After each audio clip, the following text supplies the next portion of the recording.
Today, we're addressing one of the most significant and I'd say structurally profound theological divergences in modern Islamic history, the relationship between mainstream Islamic orthodoxy and the Ahmadiyya movement. At the very center of this controversy is the doctrine of Khatam al-Nabiyyin, the finality of prophethood, and of course the status claimed by the movement's founder, Mirza Ghulam Ahmad, or MGA. And this is, I think, an essential conversation. It really touches upon the very definition of divine communication and how that communication might continue or how it ceases in the face of, modern global spiritual challenges. Precisely. So the core question we're facing today is really a methodological one. Does the Ahmadiyya theological framework offer a legitimate, nuanced spiritual reading of core Islamic doctrines, something that allows for theological evolution? Or, on the other hand, does its methodology rely on a kind of semantic redefinition, leveraging ambiguity and retrospective interpretation primarily to accommodate the extraordinary claims of MGA? My position is, it's quite clear. The Ahmadiyya framework fundamentally contradicts 1,400 years of consensus and established legal boundaries concerning divine appointment. And I'll be representing the alternative view, that the movement provides a necessary, deeper spiritual understanding of finality and eschatology, one that's actually vital for the spiritual renewal of the faith. We don't see their interpretation as a contradiction, but rather as a clarification that's required by the age we live in. Okay, so let's begin by establishing the bedrock of orthodoxy here. My argument rests on the absolute finality of prophethood, Khatamun Nabiyyin. The Quran states it plainly in Surah 33:40 that Prophet Muhammad is the seal of the prophets. But, more than the text itself, the legal weight really comes from the ijma, the unbroken universal consensus established across 14 centuries by virtually every major school of Islamic thought, Sunni, Shia, and Ibadi. That consensus confirms unequivocally that no prophet of any kind, law-bearing or otherwise, follows Prophet Muhammad. To challenge this doctrine, it isn't merely a theological disagreement. It's a challenge to the entire structure of Islamic jurisprudence. I see why you emphasize ijma. Of course, consensus is crucial. But let me offer a different perspective. That interpretation of Khatam as an absolute sort of functional closure of all divine communication is, I believe, too restrictive for the purposes of continued spiritual nourishment. The Arabic root itself allows for complementary meanings, including seal of excellence or perfection. The prophethood brought by Muhammad was the perfection of law. But if the message is sealed and perfected, what function does a subsequent prophet serve?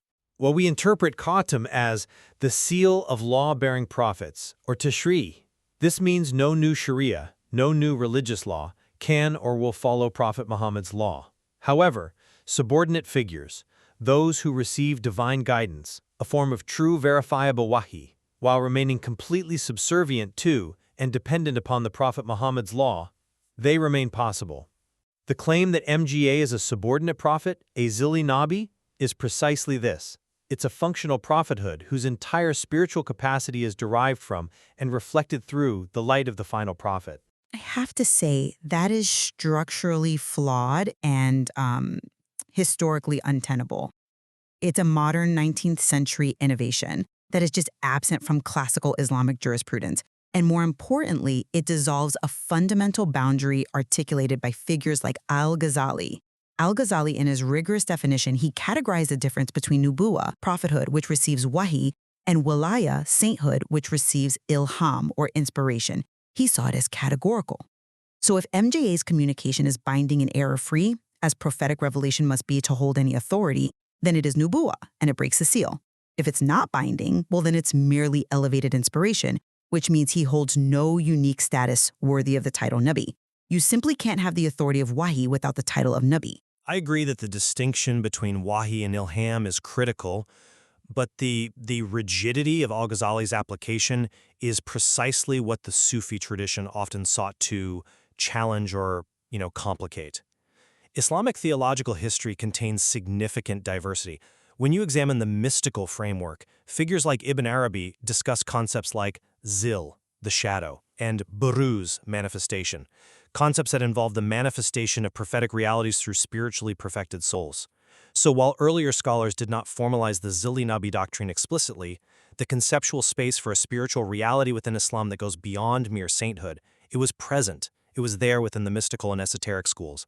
MGA's movement simply codified this abstract latent concept into a practical framework for spiritual revival. That's an extremely selective reading of Ibn Arabi. I have to push back on that claim. Classical specialists emphasize that Ibn Arabi, even while discussing these mystical manifestations, he explicitly affirmed prophethood's absolute finality. He described the door of prophecy as, and I'm paraphrasing, absolutely and irrevocably closed. His concepts of Zil describe the internal spiritual attainment of a follower reflecting the prophetic light, not the inauguration of a new external prophet who receives wahi and establishes a community distinct from mainstream Islam. You're using the language of mysticism to try and legitimize a legal claim that the mystics themselves never asserted. Precisely, yes. The consistency of his claims provides our next point of contention, and it reveals a structural flaw in his authority. I'm just not convinced by this idea that MGA was merely formalizing an esoteric idea, because his claim was profoundly unclear from the outset. We have documented evidence of MGA issuing explicit written denials of being a Nabi between 1891, specifically in documents like Ijaza Barakatiyya, and 1900. It was only in 1901, in a book called Ek Gulti Ka Izala, or An Exposition of an Error, that he suddenly adopted and clarified this subordinate prophet distinction. But the name of that book itself suggests a clarification was needed. Okay, but this 11-year chronological shift where he denied prophethood, it fundamentally violates a vital Islamic legal principle, al-wudu qabla al-ilbas. Clarity must precede ambiguity, especially in claims of divine appointment that challenge a 1400-year consensus. If God appointed him a prophet, why would he himself need 11 years to understand his functional role? This timeline suggests an evolution of the claim under pressure, not the declaration of a divinely appointed status. That's an interesting point, though I would frame it very differently. This was not strategic evasion or some lack of clarity. It was a process of progressive revelation concerning his status. It's analogous to the gradual unfolding of the Quran itself over 23 years. MGA, during that early period, was denying categorical prophethood, the law-bearing, independent type that everyone agrees contradicts finality. His initial hesitation and denial, I think, demonstrate humility, not ambiguity. The true, subordinate nature of his prophethood was always present, but it was only clarified later as his mission intensified and the opposition demanded definitional precision. I have to push back hard on that analogy. The difference is key. When the Quran unfolded gradually, every stage was clear at that stage. The early revelations never denied being revelation, only to then clarify their identity a decade later. The Quranic process involved gradual implementation of laws, not the gradual realization of the prophet's own identity. The fact that MGA denied his status, then later claimed that denial was only of a specific type of prophecy, introduces a structural defect. Islamic jurisprudence requires initial, unambiguous clarity for claims of divine appointment precisely because the stakes are so high. Your argument relies on retrospective reinterpretation.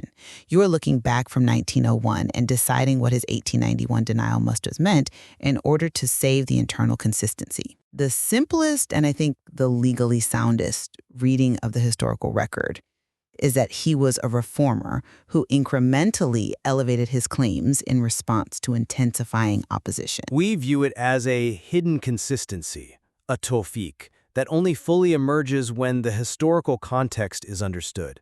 But if we are to judge consistency, we must also look at what MGA claimed to fulfill, the criteria for the promised Messiah and the Mahdi.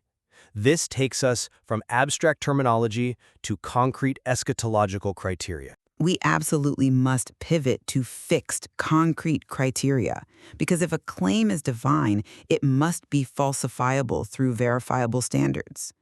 The fundamental challenge of the Ahmadiyya interpretation is that it requires spiritualizing the fixed literal criteria for the Messiah and Mahdi established in the canonical Hadith traditions. The criteria are specific. The Mahdi must have specific genealogical descent from the Prophet's family, named Muhammad ibn Abdullah, and he must exercise definitive political rule. Spiritualizing genealogy into a spiritual mantle or political authority into spiritual influence, well, that fundamentally changes the nature of the prophecy, rendering it entirely non-falsifiable. Why were these specific identifiers provided if they were meant to be immediately redefined centuries later? I come at it from a different way. You are demanding a literalism that frankly ignores the reality of the spiritual crisis in the modern world. When the texts were written, physical descent and political authority were the only conceivable metaphors for verifiable leadership and success. However, the modern era, with its intense intellectual assault, materialism, atheism, it requires a spiritual reform, not the military rule that was envisioned for a pre-modern era. We are implementing the principles of Ibn Arabi's Buruz, a spiritual manifestation of the prophetic light, in a practical way. The focus of the criteria must be on the essence of the reformative mission, not on outdated physical identifiers. The spiritual interpretation focuses on the need to defend Islam intellectually and morally, which was MGA's primary function. But that spiritualization destroys the very function of prophecy. The entire point of describing Jesus' return and the Mahdi's lineage, his name, his family, his specific place of descent, was precisely to provide fixed, verifiable criteria for the faithful to recognize him and reject imposters. If we reduce these criteria to spiritual essence, as you put it, then any effective moral leader can claim the mantle. That's not prophecy, that's just retroactive justification. You're substituting historical criteria with functional criteria. Well, I'd point you to the biblical analogy that's acknowledged by Islamic scholars, the John the Baptist and Elijah relationship. John embodied Elijah's spiritual qualities and fulfilled his mission of preparing the way without being physically or literally Elijah. Similarly, the return of Jesus is the spiritual embodiment of his reformative mission, not the physical descent of a 2,000-year-old body. The spiritual interpretation is necessary to address modern spiritual decay, freeing the prophecy from what even you acknowledge as an earlier age's understanding. But the John the Baptist analogy fails fundamentally for two reasons critical to Islamic doctrine. First, the Quran explicitly identifies John as a separate person and prophet. Second, Islamic tradition overwhelmingly presents Jesus' return as the literal return of the same historical person who was raised to God. You only spiritualize the criteria because MGA did not meet the literal verifiable criteria. He was not from the prophet's family, nor did he exercise political rule across nations. Furthermore, let's just consider the legal implications of those specific identifiers. When the Prophet Muhammad gave explicit details, he was setting a high legal bar for proof. If MGA claims to fulfill these roles, the fulfillment must meet the literal terms of the criteria, or the prophecy is considered failed. And this brings us to what is perhaps the most difficult area: verifiable success. Yes, if MGA was truly a prophet, his prophecies must possess the hallmark of all divine communications: clarity, specificity, and verifiable success. So let's look at the empirical evidence, the specific, documented claims with dates attached. The prophecy concerning Abdullah Atham, for instance. In 1893, MGA predicted Atham, a Christian opponent, would die within 15 months unless he repented. What happened? Atham lived until 1946, that is 53 years. Likewise, the Mohammadi Begum marriage prophecy was a dramatic failure. MGA predicted the death of her husband, Sultan Muhammad, within 2.5 years so MGA could marry her. Sultan Muhammad lived for another 7 decades, well into the 1960s. The Ahmadiyya defense systematically claims secret repentance or post hoc conditionality, that Atham must have repented in secret or that the Begum's husband later repented. This process systematically makes every failed prophecy unfalsifiable. That's a compelling argument, and I'll admit those specific predictive failures do present a challenge to the expectation of clarity. However, I have to push back on the idea that conditionality is merely creative apologetics. Prophecies in religious history are frequently conditional. The prophecy of Jonah concerning Nineveh is a canonical example. The city repented, and the prophecy of destruction was averted. MGA's argument is that the fulfillment of an unstated divine condition, such as a spiritual change of heart, can avert the punishment. But the difference between Jonah and Otham is crucial. The conditionality in the Jonah story was immediately, publicly, and explicitly stated by the text and witnessed by the people of Nineveh. In the case of Otham, the conditionality, his secret repentance, is invented after the prophecy failed its explicit deadline. When Prophet Muhammad made predictions, they were explicit and verifiable. If every failed prophecy is explained away by appealing to an unstated, secret condition, the concept of prophecy loses its function as a fixed, measurable sign of divine authority. A prophecy that requires 70 years of delay and a supposed secret conversion to be considered fulfilled is not a successful prophecy. It is a logical trap. It moves MGA's claim outside the realm of religious verification and into the realm of simple, historical narrative, where anything can be justified retrospectively. This lack of concrete falsifiability is the core methodological difficulty of the Ahmadiyya movement. You are prioritizing a purely scientific, empirical verification standard over the theological reality of divine interaction with human free will. MGA's overall success in defending Islam against global opposition and fostering spiritual renewal should be weighed against these isolated predictive failures, which may have been subject to divine change based on human action. A prophet's value is not solely measured by their predictive scorecard. But if a claim to prophethood is made, it must meet the legal criteria established for all preceding prophets, which includes predictive success. The lack of verifiable success, coupled with the necessity for systematic reinterpretation of fixed criteria and the chronological inconsistency of the claim itself, it all points to a methodology constructed to validate MGA, not a methodology of doctrinal discovery. So, to summarize my position, the theological structure of the Ahmadiyya movement requires a dismantling of the absolute finality established by Ijma. It requires dissolving explicit eschatological criteria like genealogy and physical return through spiritualization, and it requires justifying clear chronological contradictions, that 11-year denial of prophethood, through a complex retrospective reinterpretation. This pattern demonstrates a methodology designed purely to accommodate the claims of Mirza Ghulam Ahmad, challenging the internal consistency required by Islamic law. The evidence, to me, points consistently toward an attempt to redefine foundational terms rather than follow historical consensus. I must acknowledge that the historical documents regarding the chronological ambiguity and the specific nature of the failed prophecies, they present a powerful challenge to the clarity one would expect of divine appointment. However, I stand by the methodological requirement for renewal. We maintain that God's communication did not cease with Prophet Muhammad's completion of law, but that it continues through divinely guided individuals to combat modern spiritual corruption. The need for a spiritual champion in the 19th century, which we view as a necessary vessel for the final manifestation of prophetic light, it trumps a rigid adherence to physical identifiers like literal descent.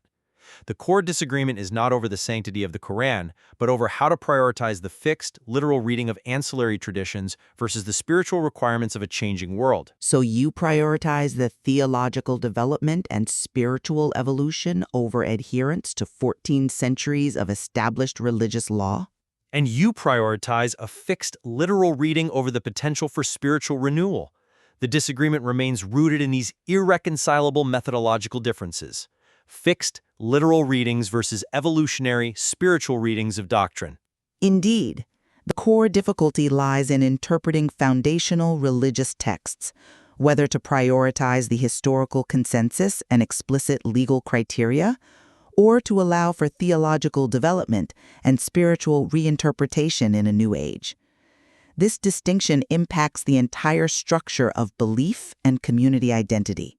And there is certainly more to explore in the source material regarding the ethical and social components of this movement and how their practices align or diverge from the wider Islamic world.